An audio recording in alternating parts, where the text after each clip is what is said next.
إن الحمد لله نحمده ونستعينه ونستغفره ونعوذ بالله من شرور أنفسنا ومن سيئات أعمالنا من يهده الله فلا مضل له ومن يضلله فلا هادي له أشهد أن لا إله إلا الله وحده لا شريك له وأشهد أن محمدا عبده ورسوله الذي لا نبي ولا رسول بعده قال الله تبارك وتعالى في العلا يا أيها الذين آمنوا اتقوا الله حق تقاته ولا تموتن إلا وأنتم مسلمون يا أيها الناس اتقوا ربكم الذي خلقكم من نفس واحدة وخلق منها زوجها وبث منهما رجالا كثيرا ونساء واتقوا الله الذي تساءلون به والأرحام إن الله كان عليكم رقيبا يا أيها الذين آمنوا اتقوا الله وقولوا قولا سديدا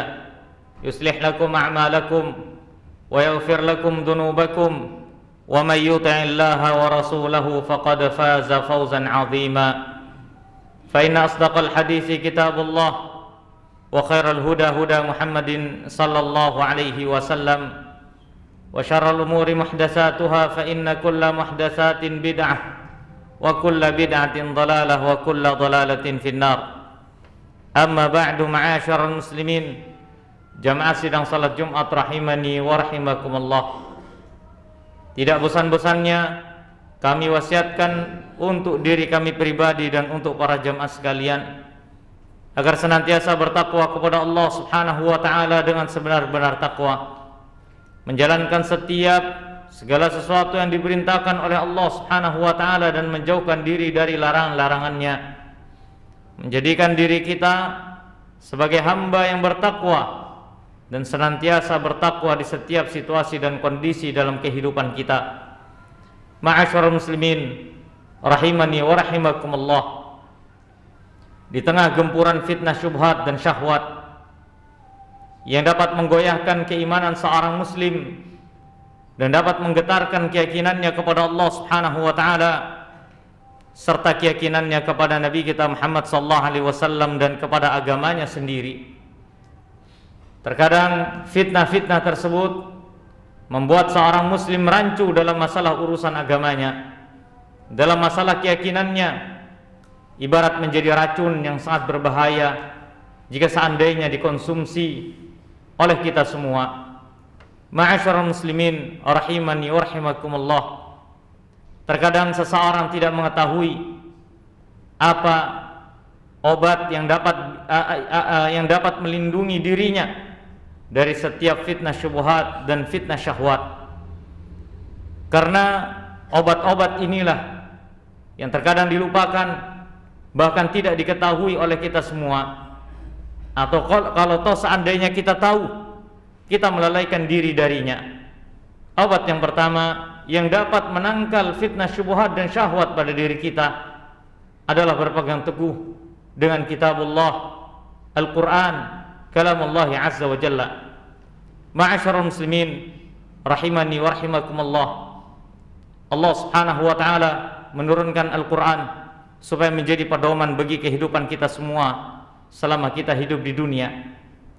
Jika seandainya kita sebagai seorang muslim tidak bisa menjadikan Al-Quran sebagai pedoman dalam hidup kita, maka apalagi yang bisa kita jadikan sebagai pedoman hidup? Ucapan manusia bisa benar, bisa salah, akan tetapi ucapan Allah Subhanahu wa taala pasti akan benar. Oleh karenanya berpegang teguhlah dengan Al-Quran, bacalah Al-Quran, pelajarilah Al-Quran, hafalkan Al-Quran, pahamilah Al-Quran, agar supaya hidup kita selamat di dunia dan di akhirat. Kitabun anzalnahu ilaika mubarakun liyadabbaru ayatihi waliyatadzakkara ulul albab. Kata Allah Subhanahu wa taala, itu adalah kitab yang kami turunkan kepadamu hai Muhammad penuh dengan keberkahan, agar supaya mereka mentadabburinya, mereka mempelajarinya, dan ini bisa menjadi pelajaran bagi orang-orang yang mau berfikir. Allah Subhanahu wa taala menurunkan Al-Quran bukan untuk disia-siakan, akan tetapi untuk kita pahami dan untuk kita pelajari, agar supaya kehidupan kita tertata, agar supaya semua urusan kita baik. Maka para ulama mengatakan, apabila kita menginginkan untuk melihat pada kebaikan dan taraf kebaikan hidup kita, maka lihatlah diri kita dan Al-Quran. Semakin dekat kita dan Al-Quran, insya Allah Allah pasti akan perbaiki kehidupan kita. Allah pasti akan memberikan keimanan kepada hati kita, karena tidak ada petunjuk terbaik kecuali Al-Quran. Kemudian barang siapa yang jauh darinya, maka otomatis hidupnya akan hancur. Ma'isyatan dhanka, hidupnya akan sempit. Dia akan mudah terjangkit dengan fitnah, syubhat dan syahwat. Allah Subhanahu wa taala telah berfirman dalam Al-Qur'an, "Wa man a'rada 'an dzikri fa inna lahu ma'isyatan dhanka." Barang siapa yang berpaling dari peringatanku, yaitu Al-Qur'an, maka ia pantas untuk mendapatkan kehidupan yang sempit.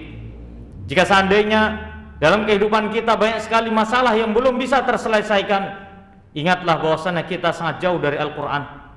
Ketika kita menemukan bagaimana kehidupan kita begitu hancur, bagaimana amalan soleh kita begitu hancur, bagaimana kehidupan kita sangat berantakan, maka itu disebabkan salah satu yang paling besar penyebabnya adalah jauhnya kita dari Al-Quran. Karena benar kata Allah, fa inna lahu ma'isyatan dhanka, maka dia pasti akan menjumpai kehidupan yang sempit.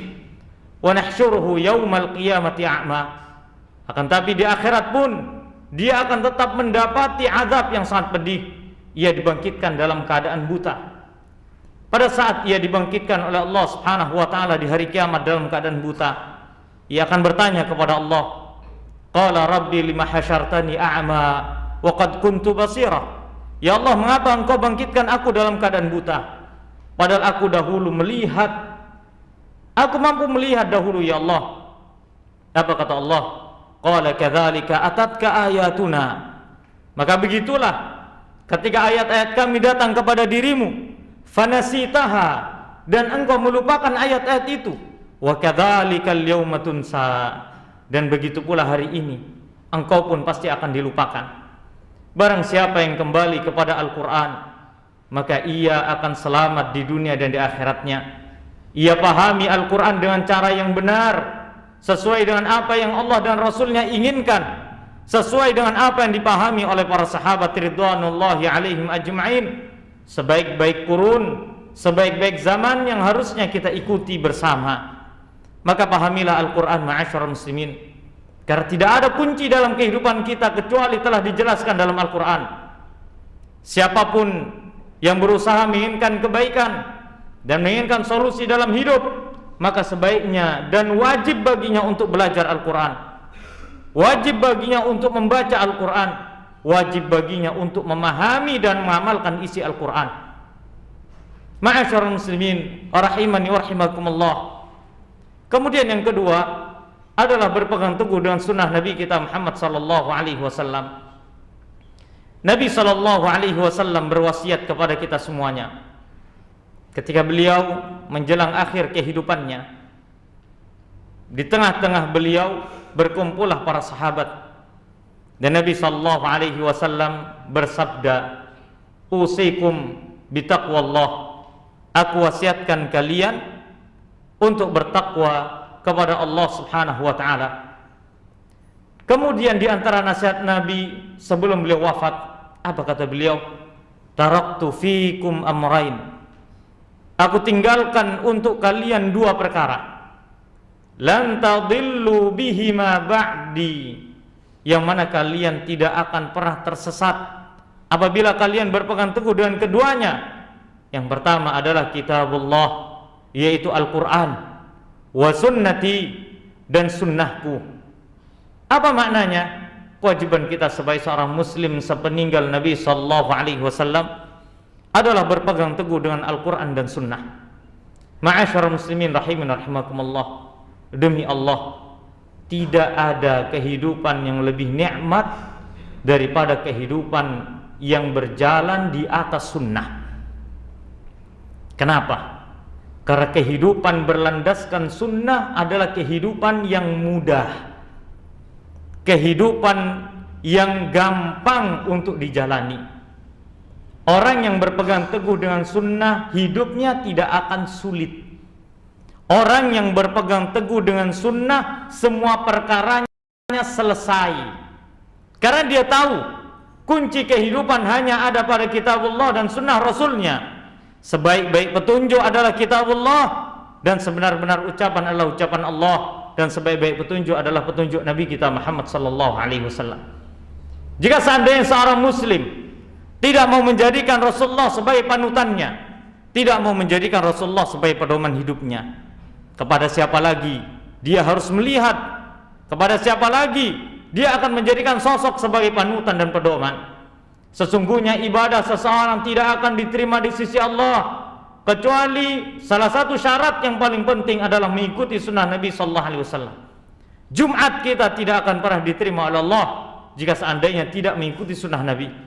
Nabi sallallahu alaihi wasallam merintahkan kita untuk salat Jumat sebanyak 2 rakaat.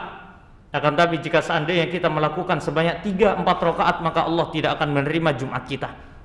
Meskipun kita mengatakan bahwasannya, bukankah semangat dalam salat itu baik? Benar, semangat dalam salat itu baik. Akan tetapi jika seandainya tidak sesuai dengan syarat dan ketentuan dari Nabi sallallahu alaihi wasallam, maka salatnya batal. Allah tidak akan menerima salat seseorang yang tidak sesuai dengan petunjuk Nabi sallallahu alaihi wasallam. Maka pahamilah ini ma'asyiral muslimin. Maka setiap ruang lingkup kehidupan muslim seharusnya ia mengikuti sunnah Nabi sallallahu alaihi wasallam.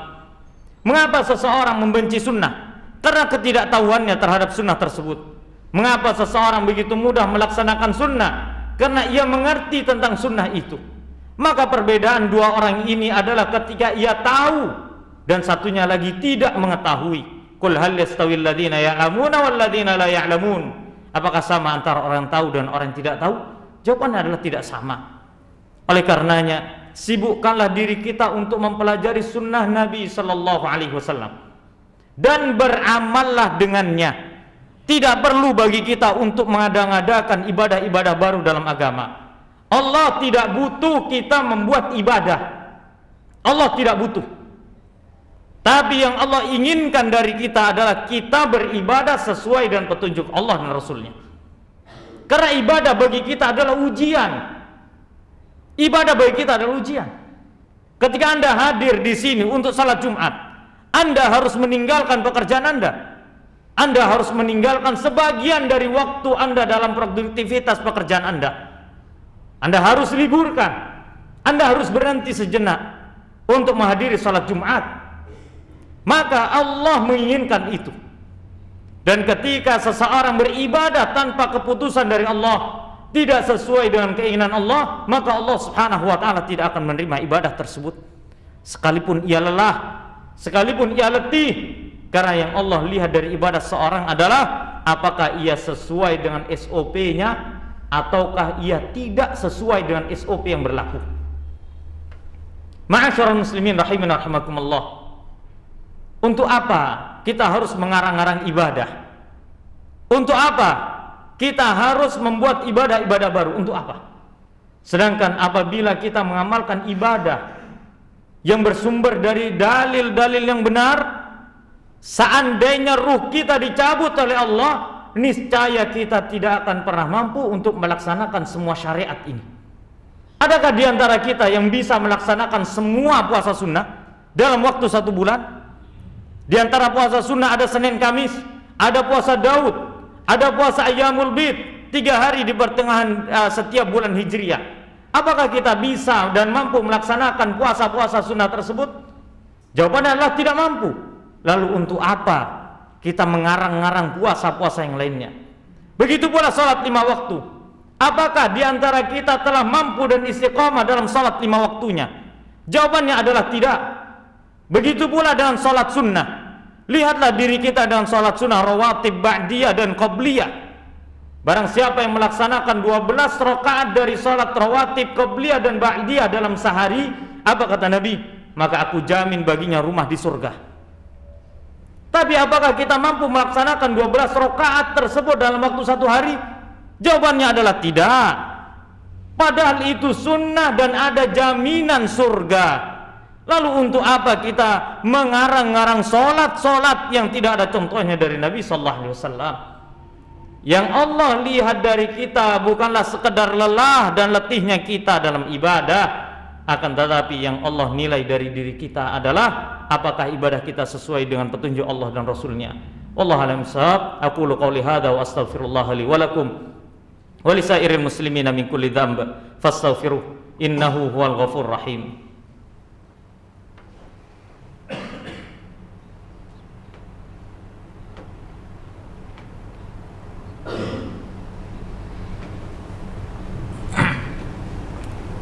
Alhamdulillahi rabbil alamin wal aqibatu lil muttaqin wala udwana illa 'alal zalimin. Wa nusalli wa nusallimu ala mab'usi rahmatan lil alamin nabiyina Muhammadin wa ala alihi wa sahbihi wat tabi'in wa man tabi'ahum bi ihsanin ila yaumiddin wa sallama tasliman katsira amma ba'd. Kemudian penangkal yang ketiga agar supaya kita tidak tersesat disebabkan karena fitnah syubhat dan syahwat adalah pahamilah dan pelajarilah ilmu agama. Betapa banyak di antara kita yang tidak mengerti makna dari kalimat sami'allahu liman hamidah. Betapa banyak di antara kita yang tidak mengerti tentang kalimat sami'allahu liman hamidah, padahal ia telah mendirikan salat sejak usia balighnya. Betapa banyak di antara kita yang tidak mengerti dengan lafaz-lafaz zikir di dalam salat ketika tasyahud, at-tahiyyatu lillah. Betapa banyak di antara kita yang salat tidak bisa memahami, memaknai makna-makna doa-doa salat. Padahal bertahun-tahun dia hidup di dunia, menghirup udara dari Allah, dia makan dari rezekinya Allah, Allah berikan kehidupan kepadanya, akan tapi tiada guna untuknya. Apa yang menyebabkan itu semua? Karena kejahilannya, kebodohannya, ketidaktahuannya kepada ilmu-ilmu syariat, terutama berkaitan dengan ibadah-ibadah wajib. Betapa banyak orang yang enggan untuk berkurban di saat Allah memberikan rezeki kepadanya. Karena yang ia fahami kurban hukumnya sekedar sunnah, boleh untuk ditinggalkan.